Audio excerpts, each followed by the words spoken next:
થયું છે ને, ખરેખર સ્ત્રી ભક્તોને પણ એટલા લાખ લાખ ધન્યવાદ કે આજે માતુશ્રી પણ અહીંયા પધાર્યા છે. તો અત્યારે વિશેષ સમય નતા પૂજ્ય લાલજી મહારાજના શ્રી ચરણો પ્રાર્થના કરું કે આજે આવતીકાલે આવનાર ભગવાન શ્રી હરિ એની જયારે દિવ્ય પ્રતિષ્ઠા મહોત્સવ એ અંતર્ગત આજની પૂર્વ સંધ્યાએ આપના દિવ્ય રૂડા આશીર્વાદ પૂજ્ય લાલજી મહારાજ શ્રી.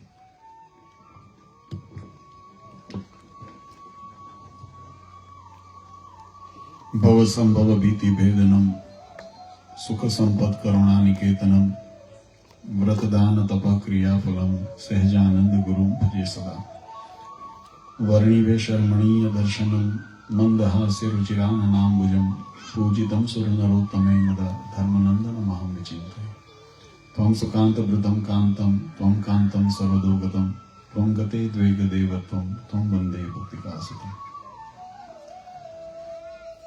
સર્વ અવતારી સર્વ કારણના કારણ આપણા સૌના મોક્ષદાતા ઈષ્ટદેવ ભગવાન શ્રી સ્વામિનારાયણ,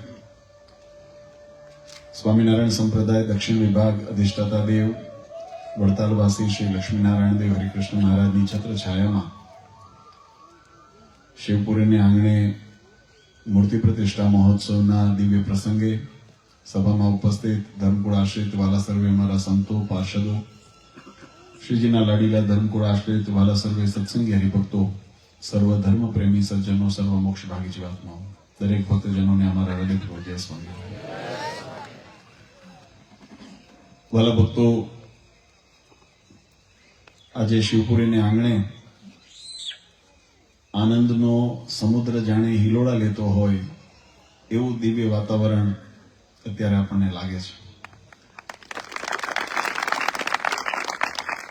હંમેશા કોઈ પણ ભાવ હોય તો એની અભિવ્યક્તિ હોય. આપણા હૃદયની અંદર કોઈ પણ પ્રકારે ભાવ પ્રગટ થયો હોય, સારું લાગ્યું હોય તો આપણે સારા શબ્દ બોલીએ, કદાચ કડવું લાગ્યું હોય તો કડવા વેણ નીકળે, આનંદ થયો હોય તો ચહેરા ઉપર એનો હરખ દેખાય, દુઃખી હોઈએ તો કદાચ એના મોઢા ઉપર એનો કષ્ટ દેખાય. એ એની અભિવ્યક્તિ છે. એમ ભગવાન પ્રત્યેની આપણી જે ભાવના છે એની અભિવ્યક્તિનો પણ શાસ્ત્રે આપણને સુંદર માર્ગ બતાવ્યો છે. થોડું તત્વજ્ઞાન જો સમજીએ તો આપણને ખ્યાલ આવે. આપણા શાસ્ત્રોની અંદર ભગવાનના સ્વરૂપનું વિવિધ પ્રકારે વર્ણન કરવામાં આવ્યું છે, જેને જે તે સમયે આચાર્યોએ, ઋષિમુનિઓએ પોતાની સમજણ અને જે તે સમયની પરિસ્થિતિને અનુલક્ષીને, જે તે હેતુને અનુલક્ષીને એ પરમાત્માના સ્વરૂપ, એમના ઐશ્વર્ય, એમના ગુણોનું વર્ણન કરેલું છે, જેને આપણે ભગવાનના ચરિત્રો કહીએ છીએ, લીલાઓ કહીએ છીએ. ભગવાન આ ધરા ઉપર જ્યારે અવતાર ધારણ કરીને ચરિત્ર કરતા હોય ત્યારે ભગવાનના એ અવતાર ચરિત્ર કહેવામાં આવે, જેની અંદર ભગવાને મચ્છ, કચ્છ, વરા, રામ, કૃષ્ણ આદિ ભગવાન શ્રીહરિ રૂપે આ ધરા ઉપર પધારીને જે મનુષ્ય ચરિત્ર કર્યા, જે લીલાઓ કરી, એ ભગવાનના એ દિવ્ય ચરિત્રોનું વર્ણન આપણા શાસ્ત્રોમાં જોવા મળે. અને એનાથી વિશેષ, જેમ હમણાં સંતોએ પણ વાત કરી, વેદાદિની અંદર જ્યારે દ્રષ્ટિ કરીએ ત્યારે એમાં ભગવાનના જે સર્વોપરી પરમાત્માનું જે સ્વરૂપ છે એનું પણ એની અંદર વર્ણન કરવામાં આવે. આ સૃષ્ટિની રચના કેવી રીતે થઈ, બ્રહ્માંડની રચના કેવી રીતે થઈ, આ પૃથ્વીની રચના કેવી રીતે થઈ, એની અંદર જે તત્વો છે એની અંદર રહેલા પંચ, પૃથ્વી, તેજ, જળ, વાયુ, આકાશ, આ પંચ તત્વો શું કહેવાય, આપણી જે આપણને મળેલી જે કર્મેન્દ્રિય, જ્ઞાનેન્દ્રિય, આ બધું વિગત આપણને શાસ્ત્રો દ્વારા જાણવા મળે છે. એની પાછળનો ઉદ્દેશ આ સંસારિક અને વ્યવહારિક જે જીવન આપણે જીવીએ છીએ એ જીવનની અંદર જો એ જીવનને જીવનરથ કોઈ કરતું હોય તો એ આપણો આત્મતત્વ છે, જેને શાસ્ત્રોએ ચૈતન્ય કીધું છે. વચનામૃતની અંદર પણ ભગવાન સ્વામિનારાયણે આ સિદ્ધાંતને બહુ સુંદર રીતે સમજાવ્યો. મહારાજ કહે કે જેમ ક્ષેત્રજ્ઞનો સિદ્ધાંત હોય, ક્ષેત્ર એટલે કોઈ જગ્યા, સ્થળ, જેને ક્ષેત્ર કહેવામાં આવે, અને ક્ષેત્રજ્ઞ એટલે એને જાણનારો, એને અનુભવ કરનારો. આ બંને તત્વ જુદા છે. ક્ષેત્ર તત્વ જુદું છે, ક્ષેત્રને જાણનારો તત્વ જુદો છે. એમ જ્યારે સૃષ્ટિની રચનાની દ્રષ્ટિએ જ્યારે જોઈએ તો આ શરીર, આ પૃથ્વી આદિ જે આપણને મળેલું છે, આપણને ઇન્દ્રિયો મળેલું છે, આ જે તત્વ આપણને મળેલા છે 24 તત્વોમાંથી, એ બધા ક્ષેત્ર છે. અને એને જાણનારો જે ચૈતન્ય તત્વ છે, જે ક્ષેત્રજ્ઞ છે, એને આપણે શાસ્ત્રોએ આત્મ સ્વરૂપ કીધું છે. અને આત્માનું સ્વરૂપ કેવું છે તો કે સત્તા માત્ર છે, એ સત્તાધીશ છે.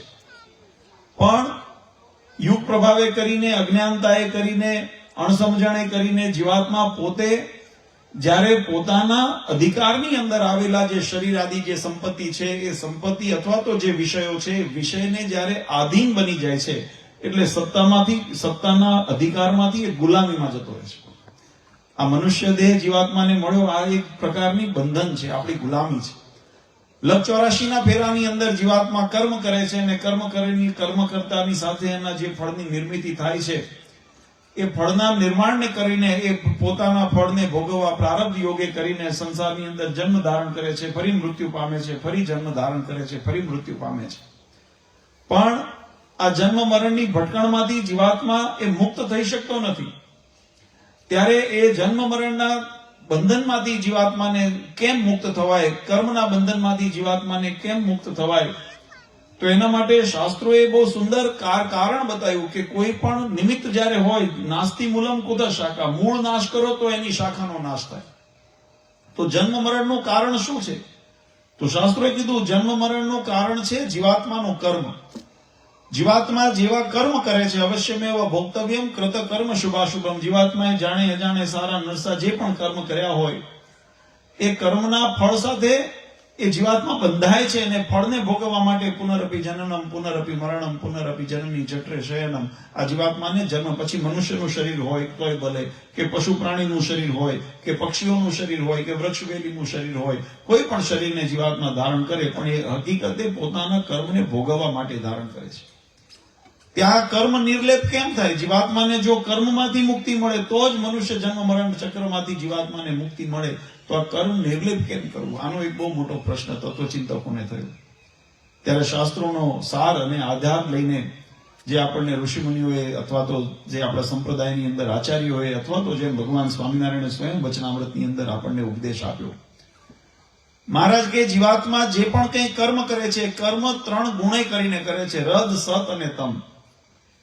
આ 3 પ્રકારે જીવાત્મા કોઈ કાં તો જો પોતાના દેહ ભાવે કરીને કરે, પોતાના અંતરની સુખ માટે કરે, તો એવી રીતે જીવાત્મા જે કર્મ કરે છે એના 3 ભાવ નિર્માણ થાય છે, રદ, સત અને તમ. અને આ 3 ગુણ જ્યારે જીવાત્માને પ્રવૃત્તિને એને યોગે કરીને કર્મ થતા હોય, ત્યારે કર્મ જીવાત્માને માયાના સ્વરૂપની અંદર એનું માયિક પરિણામ નિર્માણ કરે છે.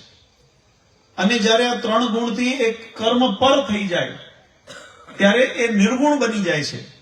અને એવું નિર્ગુણ કર્મ જીવાત્માને નિર્ગુણ કરે છે, એટલે કે કર્મની એની જે બંધન છે એનાથી મુક્ત કરે છે. તો આ કર્મની નિર્ગુણતા કેવી રીતે થાય? ત્યારે આપણા શાસ્ત્રોએ કીધું કે ભગવત પરાયણ થઈને જીવાત્મા જે કર્મ કરે, એ કર્મ એનું નિર્ગુણ થઈ જાય છે ભગવાનના ભાવ સાથે. કારણ કે ભગવાનના યોગથી એ પ્રભાવ છે. જેમ અગ્નિના યોગની અંદર કોઈ પણ વસ્તુ આવે તો એ બળીને ભસ્મ થઈ જાય, એમ પરમાત્માનો પ્રતાપ એવો છે કે એના યોગની અંદર જે પણ કંઈ ક્રિયા થાય, જે પણ કંઈ જીવાત્મા આવે, જે પણ કંઈ આપણે ભગવાનના આશ્રિત બનીએ, તો એ ભગવાનના પ્રતાપે કરીને એની અંદર રહેલા જે માયાના ગુણના જે વિકારો છે બધા ભસ્મીભૂત થઈ જાય છે, અને જીવાત્મા પોતાનું જે મૂળ આત્મ સ્વરૂપની અંદર એ પોતે સ્થિર થાય છે.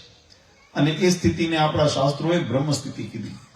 શિક્ષાપત્રીની અંદર પણ મહારાજે લખ્યું, નિજાત્માનમ બ્રહ્મરૂપમ દેહત્રય વિલક્ષણમ. પોતાના સ્થૂળ સૂક્ષ્મ કારણ આદિ શરીરથી વિલક્ષણ થઈને જે રહેલો એવો આત્મા, અને એવા આત્માની અંદર જીવાત્મા જ્યારે સ્થિતિને સ્થિર કરે અને પછી પરબ્રહ્મની પ્રાપ્તિ માટે ભગવાનની ભક્તિ કરે, ત્યારે ભક્તિ જીવાત્માને કર્મ બંધનમાંથી મુક્તિ અપાવી, જન્મ મરણના બંધનમાંથી મુક્તિ અપાવી અને ભગવાનના ધામની પ્રાપ્તિ કરે છે. આ તત્વજ્ઞાનનો વિષય છે એટલે થોડો ગહન લાગે, પણ એનો સાર એટલા માટે કે જીવનની અંદર જીવાત્માને અનુભૂતિ કેવી રીતે થાય. તો એના માટે મહારાજે આપણી જે સંપ્રદાયની અંદર આપણી હિન્દુ સંસ્કૃતિની અંદર જે રીત બતાવી છે, એને આપણે શાસ્ત્રોએ ઉપાસના ભક્તિની રીત કીધી છે. અને આ ઉપાસના ભક્તિ, ભગવાનની ઉપાસના એટલે કે ભગવાનની શરણાગતિ સ્વીકારી, ભગવાનને આધીન થઈને વર્તવું, ભગવાનને ગમતામાં વર્તવું અને ભગવાનની નિરંતર ભક્તિ કરવી. આ 2 સિદ્ધાંતને જીવનની અંદર જો જીવાત્મા દ્રઢ કરે તો એ જીવાત્માને આ તમામ પ્રકારના જે અવરોધો અથવા તો વિઘ્ન જે જીવનની અંદર આવતા હોય એમાંથી નિવૃત્તિ થાય અને ભગવાનના ધામની અંદર જીવાત્માની ગતિ થાય. ધર્મ, અર્થ, કામ અને મોક્ષ 4 પુરુષાર્થ જીવાત્માને પ્રાપ્ત થાય. ત્યારે એવા વ્યવહારની પ્રાપ્તિ માટે જે ઉપાસના ભક્તિની રીત ભગવાને પ્રવર્તાવી, આમ તો આપણા બધાને કદાચ ખ્યાલ છે કે આપણો ધર્મ સનાતન ધર્મ કહેવામાં આવે છે, જેનો કોઈ આદિની તિથિ નથી, ક્યારે ધર્મ શરૂ થયો એની કોઈ તિથિ. ભગવાનને પણ અજન્મા કહેવામાં આવે છે, ભગવાનના પણ પ્રાગટ્ય ક્યારે થયું એની કોઈ તિથિ નથી. ભગવાનનું મનુષ્ય ચરિત્ર જે કરતા હોય, ભગવાન રામ રૂપે પ્રગટ્યા તો એની તિથિ છે, ભગવાન કૃષ્ણ રૂપે પ્રગટ્યા તો એની તિથિ છે, બાલપ્રભુ ઘનશ્યામ રૂપે પ્રગટ્યા તો એની તિથિ છે. આપણે કાલે આપણા મંદિરની અંદર ભગવાનના પ્રાણ પ્રતિષ્ઠા કરીને ભગવાનનું આવાહન કરશું તો એની તિથિ નિર્માણ થશે. પણ એ પરમાત્મા જે તત્વ છે એ તત્વ તો અજન્મ અને અનાદિકાળથી શાસ્ત્રોએ બતાવ્યું છે. તો ભગવાન અનાદિ છે, એ જ રીતે જીવાત્માનું સ્વરૂપ પણ શાસ્ત્રોએ અનાદિ બતાવ્યું છે. એટલે મોક્ષની રીત પણ અનાદિની શાસ્ત્રોએ બતાવી છે કે જીવાત્માને ભગવાનની પ્રાપ્તિ થાય, એ લક્ષ્યની પ્રાપ્તિ થાય, એ રીત પણ અનાદિની છે. પણ સમયાંતરે કાળાંતરે જ્યારે એના ઉપર પ્રભાવ પડે અને કળિયુગનો પ્રભાવ પડે, ઘણી વખત જીવાત્મા પોતે એનાથી અજ્ઞાનતાને કારણે અંધકારમાં જતો રહે, ત્યારે એને જાગૃત કરવા માટે ભગવાને જેમ ગીતાજીની અંદર કીધું કે પરિત્રાણાય સાધુનામ વિનાશાય ચ દુષ્કૃતામ ધર્મ સંસ્થાપનાર્થાય સંભવામિ યુગે યુગે. અમે દરેક યુગની અંદર અવતાર ધારણ કરીને અથવા તો ઘણી વખત પોતાના ઋષિમુનિઓ દ્વારા, આચાર્યો દ્વારા પણ મહારાજ કે અમે ધર્મનું પ્રવર્તન કરાવીએ છીએ કે જેના માધ્યમે કરીને જીવાત્મા પોતાના આચરણની અંદર, પોતાના વ્યવહારની અંદર એ શુદ્ધિ લાવે, ધર્મપરાયણતા લાવે અને ભગવાનની ભક્તિની અંદર અગ્રેસર થાય. આ ઘોર કળી કાળની અંદર પણ ભગવાન સ્વામિનારાયણે અનંત જીવાત્માના કલ્યાણને અર્થે મનુષ્ય રૂપે અવતરિત થઈને ભગવાન સ્વામિનારાયણે આ સત્સંગ રૂપી જે ષડંગી સંપ્રદાયની મહારાજે સ્થાપના કરી, એની પાછળનો ઉદ્દેશ પણ વચનામૃત આદિ ગ્રંથોની અંદર મહારાજે અનેક વખત કીધો છે. મહારાજ કે હું તો તમ કારણે રે આવ્યો ધામ થકી ધરી દે. હું આ ધરા ઉપર કોના માટે આવ્યો છું? ભગવાન કે હું તમારા ભક્તોના માટે આવ્યો છું, અભક્તના માટે નથી આવ્યો. કે નથી ભગવાનને મોટપની એવું ન માનવું, ભગવાનને યશ કીર્તિ આપણે કહીએ, વૈભવી મંદિર બનાવીએ તો જ ભગવાનની ભગવાન પણ રહે. ભગવાન તો અનંત કોટી બ્રહ્માંડોના અધિપતિ છે. આપણે કદાચ બે જણ નહીં, આપણે તમને ખબર છે ગુજરાતીમાં એક કહેવત છે, કાન ખજૂરો જોયો ને એના 1000 પગ હોય, એમાંથી એક પગ ભાંગી ગયો, માનો ન કરે, ભગવાન એવું ન કરે, પણ માનો ભાંગી ગયો તેને શું ફેર પડે?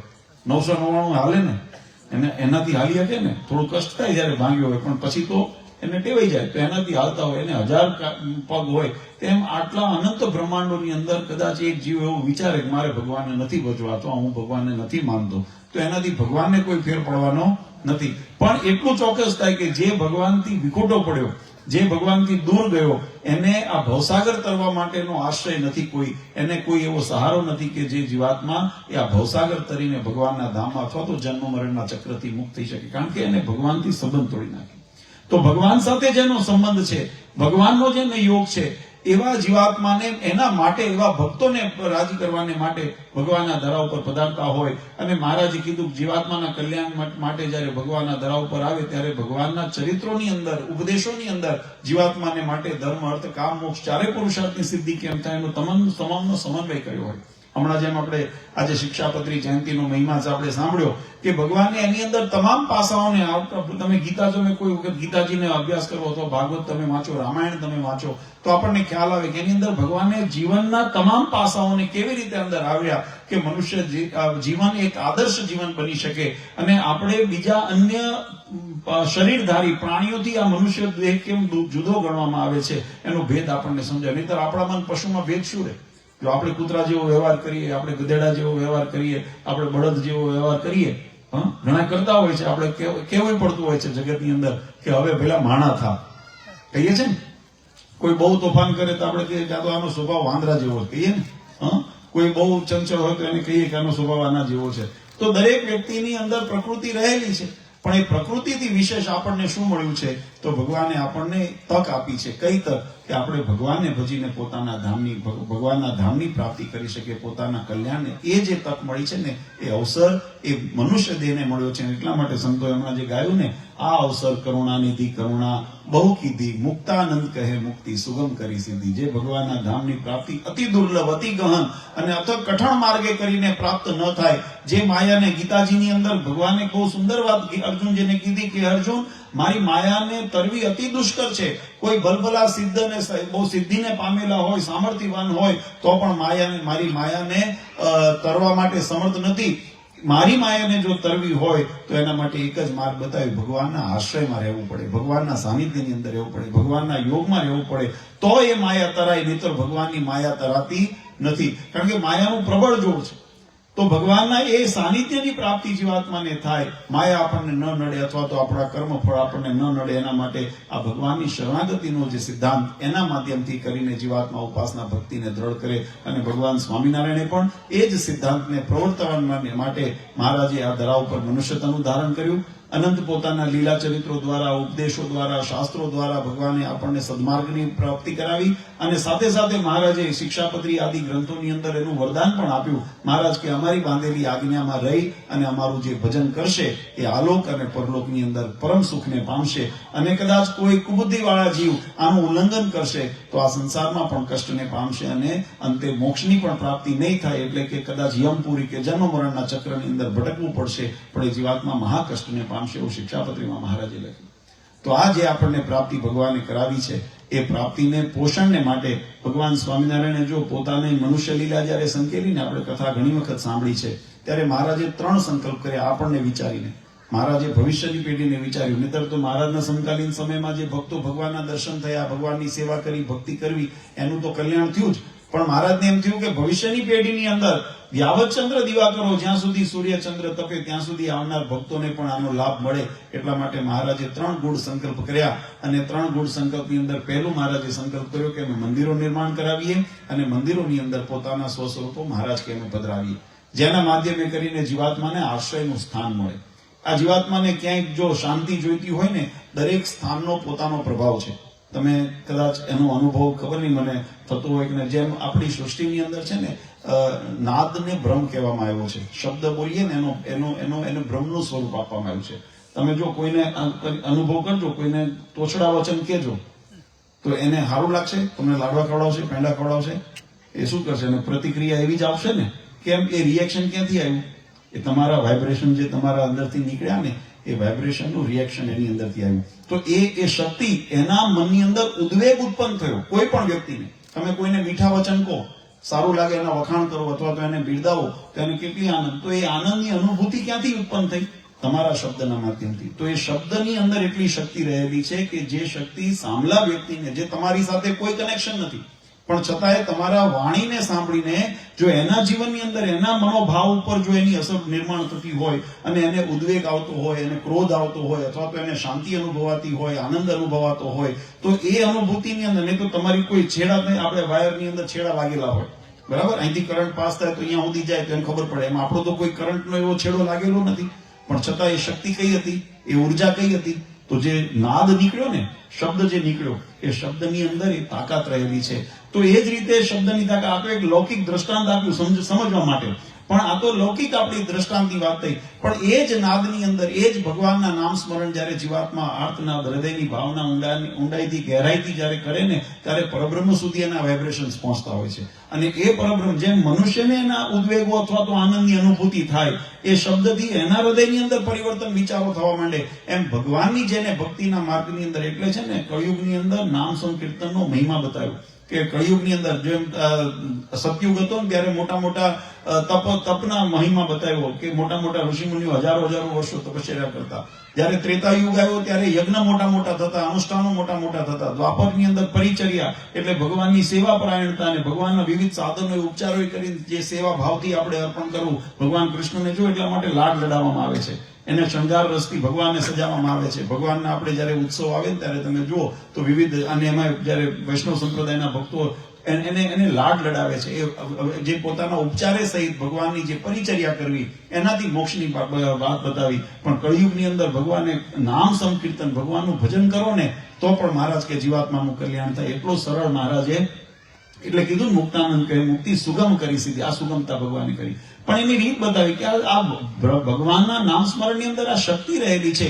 એ જ રીતે પરમાત્માના મૂર્તિની અંદર પણ ઉર્જા રહેલી છે.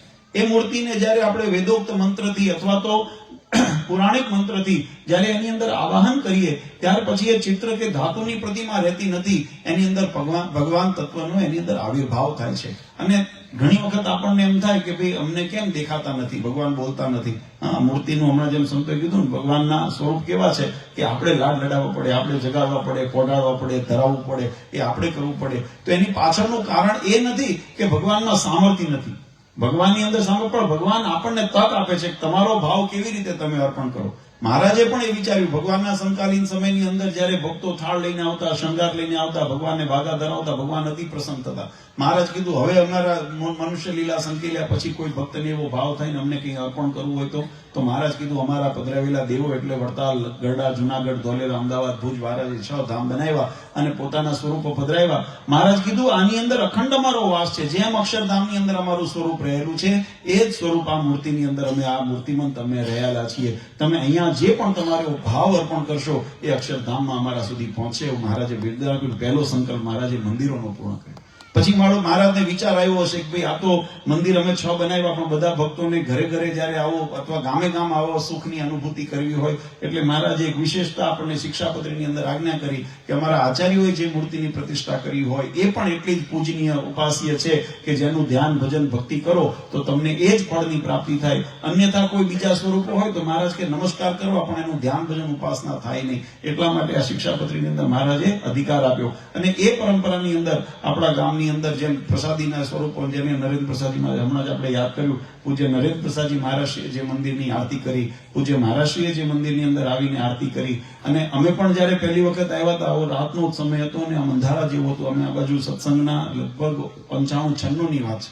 95-96 ની સાલમાં અમે ગોધરા અને આજુબાજુના વિસ્તારના યુવાનો સાથે જ્યારે સત્સંગ ઉત્કર્ષ યાત્રાની અંદર અમે બધા ગામડા વિચરણ કરતા હતા ત્યારે પ્રથમ વખત અહીંયા શિવપુરી આવવાનો પ્રસંગ બન્યો હતો. મને હજુ પણ એ યાદ છે. એ આપણું નાનું એવું મંદિર, એની અંદર નાનું એવું સિંહાસન, નાના એવા ઠાકોરજી અને ખાંચાની અંદર આપણું એવું સુંદર. પણ અહીંયા પણ ભગવાનનો ભાવ હતો ને તો ભક્તોએ ભક્તિ કરી. ત્યાં અહીં ગામમાં જે હરિભક્તો જેવા રહેતા હતા, જેટલા અહીંયા આગળ રહેતા હતા, ઘણા પછી કામાંતરે કદાચ બીજા બહાર ગયા હોય, કોઈ ગોધરા ગયા હોય, કોઈ અમદાવાદ, સુરત, બધા અલગ અલગ સ્થાનમાં રહેતા હોય, પણ અહીંના ભક્તોએ એનું ખૂબ ભજન કર્યું અને એ ભજનનું પુણ્ય પ્રતાપ થયું. ત્યારથી અમને મનની અંદર હતો. ત્યારે પણ જેમ હમણાં સંતોએ વાત કરી, અવારનવાર એવું થાય કે આ સત્સંગ થોડો જાગૃત થાય તો સારું, સત્સંગનો વિકાસ થાય તો સારું. અને એ પ્રમાણે આપણા ઘનશ્યામ સ્વામી પણ અહીંયા જયારે અવારનવાર આવતા ત્યારે અહીંયા આગળ એમના માધ્યમથી ઘણી વખત હરિભક્તોને, યુવાનોને પ્રેરણા કરીને શાકોત્સવ, નાના કથા વાર્તા એનું આયોજન કરતા. એટલે આ બધી પ્રવૃત્તિથી જે ભગવાનનો સત્સંગની જે ભક્તિની ઉર્જા જન્મી ને એ ઉર્જાનો પ્રભાવ થયો કે આજે આપણે ભગવાનનું દિવ્ય મંદિર આપણે નિર્માણ કરી શક્યા. યજમાન પરિવાર સહિત તમામ ભક્તોએ એની અંદર સમસ્ત ગ્રામજનોએ, બહારગામના ભક્તોએ આ મંદિરને પોતાનું જાણ્યું. અને આપણે આ મંદિરની કાર્યમાં ભળ્યા ને એટલે માનજો ભગવાનના પહેલા સંકલ્પમાં ભળ્યા આપણે. ભગવાનના પહેલા સંકલ્પમાં ભળ્યા. ભગવાને 3 સંકલ્પ કર્યા ને, એમાં પહેલો સંકલ્પ કયો હતો? કાર્યત્વ મંદિરાણી. મહારાજે મંદિર નિર્માણ કરવાનો નિર્ણય લીધો. કેમ કે નિર્ણય મંદિર હશે તો ઉપાસના ભક્તિને પોષણ મળશે, તો સિદ્ધાંતોને પોષણ મળશે, નહીતર જીવાત્મા ક્યાં ભટકે. એટલે ભગવાનનો જે પહેલો સંકલ્પ હતો આજે એના પ્રતિક રૂપે આપણા ગામની અંદર એ જ લક્ષ્મીનારાયણ દેવનું શાખા મંદિર આપણે એમ કહેવાય તો અતિશયોક્તિ નથી. અહીંયા આગળ આપણે શિવપુરીને આંગણે નિર્માણ થયું. બીજો સંકલ્પ મહારાજે કર્યો કે આ જે ભગવાનની ભક્તિનો અધિકાર જીવાત્માને ક્યાંથી પ્રાપ્ત થાય. તો મહારાજે બહુ સુંદર વાત કરી, અધિકાર વગરનું કરેલું હોય ને તો એ ફળતું નથી. અધિકાર સહિત આપણે પાત્રતા કેળવીને જ્યારે કાર્ય કરીએ ને ત્યારે એની ફળીભૂતિ થાય છે. તો મહારાજે સત્સંગી જીવનની અંદર લખ્યું, ભક્તિ માર્ગસ્ય પુષ્ટિ અર્થે મંત્ર દીક્ષા અપેક્ષતે. ભક્તિ માર્ગની પુષ્ટિ ક્યારે થાય? કોઈ એમ કે અમે ભગવાનને ગમે તેમ ભજી લઈશું તો ચાલશે. તો ભગવાનને ગમે તેમ ભજી લેવાથી જો ભગવાન રાજી થતા હોત, માફ કરજો, તો પછી શાસ્ત્રોની અંદર કોઈ વિધિ નિષેધનો મર્યાદા જ ન રહે. જો ભગવાનને ગમે તેમ ભજવાથી ભગવાન રાજી થતા હોય તો કોઈ દારૂ પીને ભગવાન ભજે, કોઈ વ્યભિચાર કરીને ભગવાન ભજે, કોઈ જુગાર રમીને ભગવાન ભજે. ભગવાનની ભક્તિ કરીએ છીએ ને હમણાં શું ફેર પડે છે? તો વિધિ નિષેધનો નિયમ જ ન, તો ધર્મનો નિયમ જ ન રહે, તો મર્યાદા નીતિનો નિયમ ન રહે. કોકનું અનહકનું લઈને પછી ભગવાન ભજીએ, દાન કરીએ, કોકનું ચોરી લઈએ, કોકનું ખૂન કરીએ, કોકનું બળાત્કાર કરીએ, ગમે તેવા અનિષ્ટ કરીએ પછી ભગવાન ભજીએ, તો એ ભગવાન ભક્તિની રીત નથી. એનાથી ભગવાન રાજી થતા નથી. એટલે કોઈ પણ અન્યથા, નહીં તો ઘણી વખત કેવું છે આજના યુગની અંદર તર્ક કરનારા કુતર્ક બહુ કરતા હોય કે ભગવાનની શી જરૂર છે, મંદિરોની શી જરૂર છે. તમે એના માટે જો દરેક કાર્ય માટેના સ્થાન નિર્ધારિત કર્યા હોય.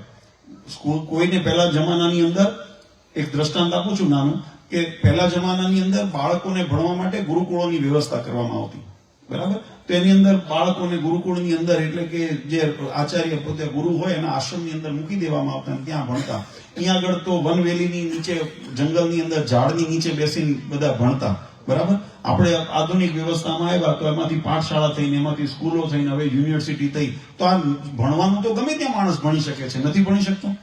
ભણવું હોય તો માણસ ગમે ત્યાં ભણી શકે છે ને, ગમે ત્યાં તમે શિક્ષા પ્રાપ્ત કરી શકો છો. રસ્તે ચાલતા કોકમાંથી ગુણ લેશો તો ભણ્યા જ કેવો, તો એ પણ થાય છે. પણ છતાંય તમારે એક વિષયની અંદર અથવા તો એક પદ્ધતિની અંદર તમારે જો નિષ્ણાત થવું હોય, ડોક્ટર બનવું હોય, એન્જિનિયર બનવું હોય, વકીલ બનવું હોય, કે જે તમારે અભ્યાસ કરવો હોય, તો એ પેટર્નનું જે જ્ઞાન આપવા માટેનું એક શાળા ઓપન કરવામાં આવે, એને આપણે નિશાળ કહીએ કે યુનિવર્સિટી કે કોલેજ કહીએ છીએ. તો એની અંદર પર્ટિક્યુલર પેટર્નથી તમને ભણાવવામાં આવે છે, જે ભણતર તમને એ પેટર્નની અંદર તમને ઉપયોગમાં આવે, કે જે તમે જીવનમાં ઉપયોગ, ઘડતર માટેનું સ્થાન છે. એ ખાલી મોજ શોખનું સ્થાન નથી હોતું. આપણે બસ સમજાય છે ને, એમ મંદિર પણ એક પર્ટિક્યુલર તત્વની વાઇબ્રેશન, જે આપણા હૃદયની અંદરના જે તત્વ, આત્મ જે ચેતના છે ને, એને જાગૃત કરવા માટેનું, એને ભગવાન સાથેનું જોડાણ કરવા માટેનું, એની પર્ટિક્યુલર પેટર્ન ને પદ્ધતિની અંદર જીવાત્મા કાર્ય કરે, એના માટે મંદિરોનું સ્થાન બનાવવામાં આવે છે. આ કોઈ આપણે વેટ નથી ઉતારતા. એટલે આ મંદિરનો મહિમા છે. પણ જે તર્ક ન સમજતા હોય, જ્ઞાન ન હોય, એ પછી ગમે તેવા તર્ક કરે સમજ્યા વગરના. અને હમણાં તો આ બધું વોટ્સઅપ યુનિવર્સિટીની અંદર, એટલે સોશિયલ મીડિયાની અંદર તમે જો હાસું નરસું બધું ઘણું બધું સાંભળવા મળે. બધું નહીં સ્વીકારવું. આપણને ભગવાને જો આંખ આપી, કાન આપ્યા, મોઢું આપ્યો, 3 દ્વાર એવા છે ને જ્યાં ગરણી રાખવી. કાનેથી સાંભળતી વખતે ગાળીને સાંભળવું, કામનું હોય ને એટલું સાંભળવું, બાકી કાઢી નાખવું, કારણ કે કચરો ઘણો આવી જાય. મોઢેથી ખાતી વખતે આપણે ગરણી રાખવી, બોલતી વખતે ગરણી રાખવી, ગમે તે ન કરવું. આંખેથી જોતી વખતે ગરણી રાખવી. બધું કંઈ ચળકતું હોય આપણે સોનું નહીં માની લેવું, ગરણી રાખવી. ખબર પડે કે આમાંથી અંજાઈ જવાની જરૂર નથી, કારણ કે અંજાઈ ગયા પછી છે ને આપણી આંખો ધૂંધળી થઈ જાય.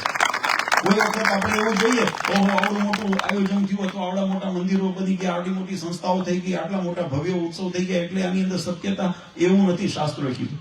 શાસ્ત્રએ કીધું સત્ય છે ને ભલે નાનું હોય પણ એ સત્યનું સ્વરૂપ છે. અગ્નિ છે ને એનું સ્વરૂપ ચિંગારી હોય ને, નાની તણકલું, તો એ અગ્નિ કહેવાય. કેમ? કે એની અંદર પ્રજ્વલન કરવાની એની અંદર સામર્થ્ય રહેલી છે. પછી ગમે તેટલા મોટા ઓલા, એક અમારે કથાઓની અંદર સંતો ભણતા હશે ને ત્યારે આવ્યું હશે, એક વખત શું કહેવાય, વાંદરો હતો ને, એ ચણોઠીઓ ભેગી કરી, અને ચણોઠીઓ ભેગી કરીને એને મૂકીને એને તાપતો. ચણોઠી ખબર પડે? અડધું કાળું હોય ને, અડધું એક છેડો લાલ હોય, એનો ચણોઠી હોય ને. હવે ચણોઠીનો ઢગલો કરીને તમે ગમે તેટલું દેખાય કેવું? લાલ દેખાય ને, અગ્નિ જેવું. પણ એનાથી ટાઢ જાય? એનાથી ટાઢ ન જાય. વળી એક સુગરી જોતી હતી ઉપર માળામાં બેઠી બેઠી, એને જોયું ને એને દયા આવી, એને કીધું કે આ તમે આ કરો છો, આમાં તમે આવડા માટે આવડું મોટું શરીર છે, થોડું તો વિચાર કરો, હું તો નાની છું. પછી આમાં વરસાદ આવ્યો એટલે પછી આમ તેમ વાંદરાને તો મકાન હોય નહીં, એટલે એને બનાવ્યા નહોતા. તો સુગરીએ કીધું, એને શિખામણ આપી કે ભાઈ મારું તો આવડું નાનું શરીર છે, મારે તો પાંખો છે માત્ર, પણ છતાંય જો મેં મારો માળો કેવો સરસ બનાવ્યો છે કે મને તાપ, તડકાથી, વરસાદથી મારું રક્ષણ થાય. એટલે આ તમે આવડું શરીર ભગવાને આપ્યું છે, તો કંઈક મહેનત કરો, કંઈક ઘર બનાવો. એટલે પેલો વાંદરો હતો ને, એનાથી સહન ન થયું. આધુનિક જમાનાનું હશે કદાચ, તો સહન ન થયું. તો તરત સામે શું કે સુગ્રીને કીધું કે અસમર્થો ગૃહ નિર્માણે સમર્થો ઘર બંજને, એમ કરીને કૂદકો મારે ઓલો માળો તોડી નાખ્યો. આ કળયુગનો પ્રભાવ. પોતાને કરવાનું. હલે તો સારી શિખામણ આપી ને, તો કહેવાની બાબત કે અગ્નિ તત્વની અંદર એ પ્રજ્વલી છે. તમે ચણોઠીને અગ્નિ માની લો તો એથી કરીને તમને અગ્નિ તત્વનો એની અંદર પ્રભાવ. એમ જગતની અંદર બધું જે ચળકતું હોય એની અંદર પ્રભાવિત થવા, અંજાવાની જરૂર નથી. સત્ય સિદ્ધાંતને પકડીને, સત્ય માર્ગ ઉપર રહીને, શાસ્ત્ર માર્ગ ઉપર રહીને, ભગવાનની આજ્ઞા પ્રમાણે રહીને જો ભગવાનનું ભજન કરશો ને, તો તમને તૃપ્તિ, શાંતિ અને મુક્તિ મળશે. નહીં તો તૃપ્તિ પણ નહીં મળે. હા, ઘણી વખત ભ્રમણા થશે કે હું બહુ રાજી છું, મને બહુ સુખી છે, ભગવાને મને, પણ આ બધું જગતનું લૌકિક. પણ ભગવાનના ધામની તો ઘણી છેટી આપણી યાત્રા થઈ જશે. એટલા માટે શાસ્ત્રો તો પહેલું મહારાજે આ ભક્તિ માર્ગના પોષણ માટે મહારાજે મંત્ર દીક્ષાનો અધિકાર જીવાત્માને પ્રાપ્ત થાય એટલા માટે આચાર્ય પદની સ્થાપના કરી, કે જે તમને કંઠી બાંધે, ગુરુ મંત્ર આપે, ઉપદેશ આપે, અને તમને સદમાર્ગે ભગવાનના સ્વરૂપની પ્રાપ્તિ કરાવી દે, એની સાથે એનો સંબંધ કરાવી દે. પછી તમારી ભક્તિ અને ભગવાનની કૃપા એનો સમન્વય કરીને જીવાત્મા મોક્ષ પડે. અને ત્રીજું મહારાજે સંકલ્પ કર્યો કે આ બધા મૂંઝવણની અંદર, અનેક વિટમણાઓની અંદર સત્ય માર્ગ ક્યાં રૂંધાઈ ન જાય, એટલા માટે મહારાજે સ્વહસ્તે આજનો દિવસ, જેને વસંત પંચમી કહીએ છીએ, સ્વહસ્તે શિક્ષાપત્રી મહારાજ મહારાજે લખી, પોતાના સંતો પાસે ભક્ત ચિંતામણી, સત્સંગી જીવન, વચનામૃત જેવા ગ્રંથો મહારાજે લખાવ્યા અને મહારાજે કીધું કે અમે બિરુદ આપ્યું કે આ મારું વાણી સ્વરૂપ છે, મારું વાંગમય સ્વરૂપ છે, એટલે જેટલો મહિમા હું પ્રત્યક્ષ બોલું ને એનો જેટલો મહિમા છે એટલો જ મહિમા આ શિક્ષાપત્રીની અંદર અથવા તો શાસ્ત્રના સિદ્ધાંતોની અંદર રાખીને તમે એને તો આ પ્રત્યક્ષની પ્રગટની ઉપાસના કહેવામાં આવશે, નહીંતર ભગવાનને આપણે પરોક્ષ જાણે કહેવાશે.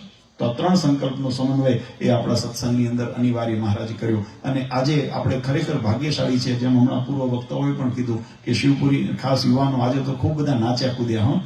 મેં જોયું બધાને, મને હતું, મેં કીધું આપણે યાત્રા મોડું થશે કારણ કે હરિભક્તો પછી સમય જમવાનું પ્રસાદ લેવાનો છે, મને ખ્યાલ છે, પણ છતાંય હરિભક્તોનો ઉત્સાહ એટલો દેખાતો હતો. મેં એટલા માટે શરૂઆતમાં કીધું કે આજે જેમ કે આનંદનો સમુદ્ર હિલોડા લેતો હોય ને એવું વાતાવરણ અમને જોવા મળ્યું. બધા છોકરાઓ ખૂબ સ્ત્રી ભક્તો એટલે આનંદની અંદર હતા. યજમાન પરિવારનો સંકલ્પ હતો. આમ તો 3-4 મહિનાથી સતત ફોન ઉપર સંપર્કમાં, નાનું સિંહાસન, અમે વચ્ચે આવ્યા હતા રાત્રે, આપણે મંદિરનું કામ જોવા માટે પણ આવ્યા હતા, ત્યારે પણ મને અવારનવાર ફોન કરીને એમને ચિંતા હતી. અમે કે મારે શું દૂર બેઠો છું પણ આપણું કામ સારું શોભે એવું થવું જોઈએ, સારું શોભે એવું થવું જોઈએ. આમ તો ઈચ્છા હતી વસંત પંચમીના તિથિની આપણે યોગ કરવો હતો અને ભગવાને કર્યું, પણ એમાં આજના દિવસે સ્થિર લગ્ન પ્રાપ્ત નહોતું, એટલે આવતીકાલના મુહૂર્તની અંદર આપણે કરશું. એના પંચમીનો પડછાયો કહેવાય. એટલે આપણા માટે તો કાયમ સારું જ છે કે આપણને કાયમ યાદ રહે, આવો દિવ્ય આપણને દિવસ મળ્યો. થોડુંક નાનું ગોંડું વિઘ્ન આવ્યું, પારિવારિક વિઘ્ન, પણ અમે સંતો સાથે વાત કરતા હતા ને ત્યારે અમને આ પ્રસંગ યાદ આવ્યો. મહારાજના વખતમાં મહારાજ એક વખત ગામની અંદર ગયા હતા, ડડુસર કરીને ગામ છે, અને ગામની અંદર મહારાજના ત્યાં શોભાયાત્રા હતી. મહારાજની આગમનની તૈયારીઓ બધી થઈ ગઈ હતી અને આ બાજુ ત્યાં ગલુજી કરીને ભગવાનના ભક્ત હતા, એમના માતુશ્રી એમાં ધામમાં ગયા એટલે એમને ખબર પડી કે ભાઈ ધામમાં ગયા, પણ મનની અંદર સંકોચ થયો કે જો રખીને હું આ ગામમાં વાત પ્રસરાવું કે ભાઈ મારા ઘરે મરણ થયું છે, તો બની શકે કે ગામ લોકો એક મોતનો મલાજો રાખીને, એક મર્યાદા રાખીને, સામાજિક મર્યાદા રાખીને આ પ્રસંગ બંધ કરી દે. અને પ્રસંગ બંધ કરી દે ભગવાન આપણા ગામની અંદર આવતા અટકી જાય. ભગવાન કેટલા વાસ્તે ગાસ્તે આવે છે. અને જીવન મૃત્યુ તો સંસારનો ક્રમ છે, આપણે કોઈને મૃત્યુને સમર્થન નથી કરતા, પણ એક વાસ્તવિકતા છે સંસારની કે જે જગતમાં આવે છે અને એક વખત શરીરનો ત્યાગ કરવાનો છે. અને ભગવાનના ધામમાં જીવાત્મા ભજન કરતા કરતા રહ્યો એ તો એના માટે મુક્તિ પદ છે. એટલે એનો આપણે એની મર્યાદાને ધ્યાનમાં રાખીને ગરુજીએ શું કર્યું કે પોતાના માતાના શબ્દને ત્યાં ઉપર પેલા આપણે પાટડા આવતા તેની સાથે બાંધી દીધું, નીચે કોઈ આવે તો જોવે નહીં. અને આખી આપણે અને સભાની અંદર જયારે શોભાયાત્રા નીકળી ત્યારે થોડા છેટે ચાલતા અને ચાલતા પછી મહારાજને આમ નજર પડે, દૂરથી પ્રણામ કરે. પછી મહારાજ જયારે શોભાયાત્રા પૂરી થઈ ને ત્યારે મહારાજ તો અંતર્યામી હતા, જાણી ગયા, તન કી જાને મન કી જાણે, જાને ચિત્ત કી ચોરી, ભગવાન જાણતા હતા. એટલે મહારાજે કીધું કે હવે આ તમારો ભાવ પૂરો થયો, હવે ઓલું તમારું વિધિ કરો. એમ અમારે જયારે વાત થઈ, સ્વામી એમને પરમ દિવસે વાત કરી કે એમનો પણ ભાવ આવો જ છે બાપુજી, કે મેં કીધું પ્રસંગ છે, મુખ્ય યજમાન છે, દોડધામ કરનારા છે, કદાચ એમને ત્યાં આવો પ્રસંગ બન્યો હોય તો આપણે કદાચ મુલતવી રાખવાનું. તો કે ના, હરે કૃષ્ણ મહારાજ આપણે ત્યાં પધારતા હોય, અમારા ગામની અંદર વર્ષોથી જેની તમન્ના હતી.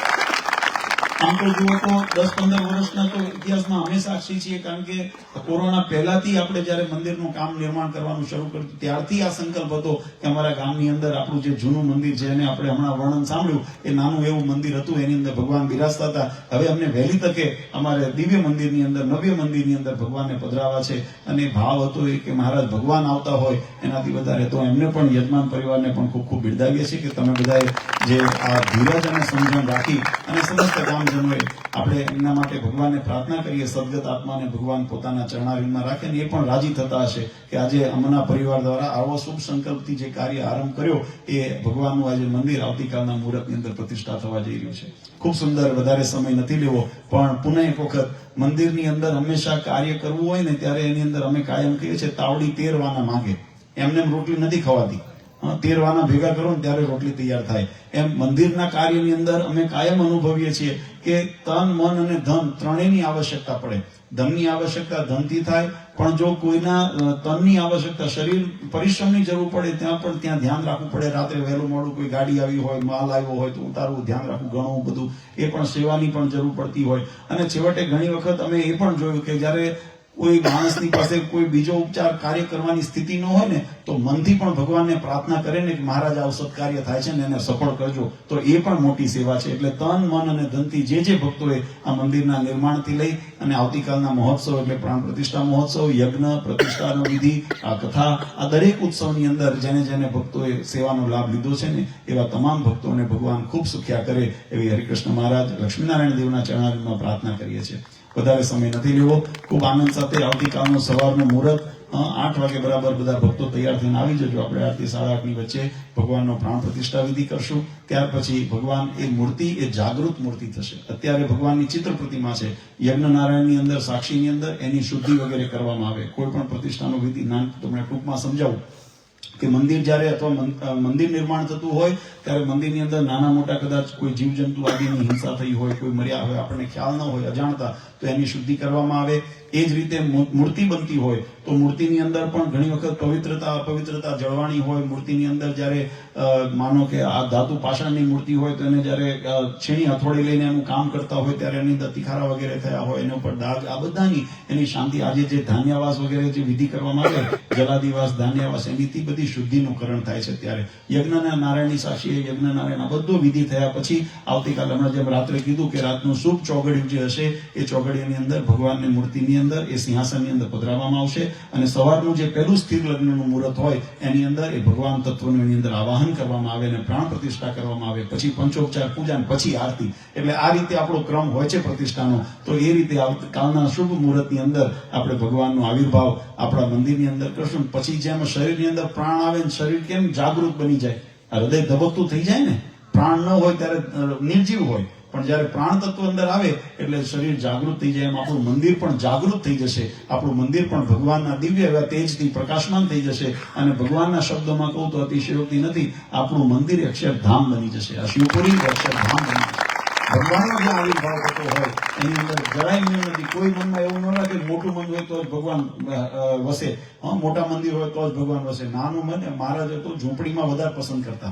મહારાજ કે ભલે નાની છે, પર્ણકુટીર છે, પણ એની અંદર ધર્મ, જ્ઞાન, ભક્તિ ભગવાનની થતી હોય ને, મહારાજ કે અહીંયા મને વધારે આનંદ આવે છે. એટલે આપણું મંદિર ભલે દેખાવમાં તોય આમ બહુ નયનરમ્ય છે. આપણે જોઈએ તો પહેલા અમે જે આવ્યા હતા અને જે આપણે મંદિર જે જૂનું તમે બધાએ અનુભવ કર્યા છે, એ મંદિરની જે પરિસ્થિતિ હતી એના કરતા તો ઘણું દિવ્ય મંદિર તૈયાર થયું છે. અને કાલે ભગવાન એની અંદર હશે એટલે તેજનો અપરંપાર એની અંદર પ્રકાશ મહારાજનો પથરાશે. એટલે આ દિવ્ય મંદિર થશે, અક્ષરધામ તુલ્ય મંદિર થશે. પછી આપણે આપણી જવાબદારી, કાલે પ્રસંગ પૂરો થાય પણ એવું ન માનવું કે હવે આપણે નિરાશ થઈ. હવે ખાસ કરીને શિવપુરીના ભક્તોને ભલામણ, ઘણા સંતોએ જે આયોજન કર્યું કે ભગવાનની નિયમિત પૂજા થાય, થાળ થાય વગેરે જે આયોજન, એના માટે હરિભક્તોએ જાગૃત રહેવું પડશે. અને આપણા મંદિરની અંદર કાયમ ઉત્સવ સમયે આ કથા વાર્તા, ધૂન કીર્તન, આરતી, ચેષ્ટા બધા નિયમિત થાય તો ભગવાનનું દૈવત્વ જળવાશે. નહીં તો પછી પાછી ઝાંકપ આવી જાય. ભગવાનને એમ લાગે કે અહીંયા કોઈ અમારું ખબર નથી લેતા, મારા પાછા વળતા લાવતા રહે. એટલે એવું ન થાય. એટલે આપણે ભગવાનને અહીંયા કાયમ રાખવા છે તો એવી રીતે બધા ખૂબ ભગવાનનું ભજન કરજો. જે ગામમાં હોય કાયમ નિયમ રાખજો. શરીર કદાચ માંદું હાજુ હોય ને કદાચ ન આવી શકે, જુદી વસ્તુ છે, પણ સારા હોઈએ અને ઘરે અહીંયા ગામમાં હોઈએ તો અવશ્ય મંદિર જવાનું એક વખત જીવનમાં નિયમ રાખજો. દિવસમાં એક વખત મંદિરે ચોક્કસ જવું છે. સ્ત્રી ભક્તો પણ એ જ રીતે ભગવાનને માટે ઘરેથી કોઈ વખત થાળ કરીને લાવે, કોઈ વખત હાર તોરા બનાવીને લાવે, ભગવાનને ધરાવીએ તો આ તમારું અહીંયા તમે શિવપુરી ધરાવશો ને અક્ષરધામમાં પહોંચશે. એમાં જરાય અતિશયોક્તિ નથી, કારણ કે ભગવાનના પોતાના વચન છે. અને એ જ ફળની પ્રાપ્તિ થાય કે જે મહારાજને આપણે કદાચ વડતાલ હરિકૃષ્ણ મહારાજને થાળ કરો ને જે રસોઈ કરો ને જે પુણ્ય મળે ને એ અહીંયા શિવપુરીમાં કરો તો એ જ પુણ્ય મળે. એમાં જરાય અતિશયોક્તિ નથી. એટલે એ ભાવના રાખી અને બધા ખૂબ મંદિરને જાળવજો, ભગવાનનું ભજન કરજો. કાલના દિવસે ભગવાનને આપણે પ્રાર્થના કરીએ કે મહારાજ આપ સપરિવાર સાંગાએ સપરિવારાએ આપના મુક્તો સહિત આપ આવી અને અમારા મંદિરની અંદર પધારો એવી ભગવાનને પ્રાર્થના કરી. વધારે સમય ન લેતા પુનઃ એક વખત બધા યજમાનોને, હરિભક્તોને હૃદયથી ખૂબ ખૂબ આશીર્વાદ આપી પરમ પૂજ્ય સનાતન ધર્મધુરંધર આચાર્ય શ્રી અજેન્દ્ર પ્રસાદજી મહારાજ, અશોકાદીવાળા માતુશ્રી અને અમારા સમસ્ત ધર્મકુળ પરિવાર વતી આપ સૌને અંતરના આશીર્વાદ આપી મારી વાણીને વિરામ આપું. સહેજાન સ્વામી મહારાજ. બોલો સ્વામિનારાયણ ભગવાનની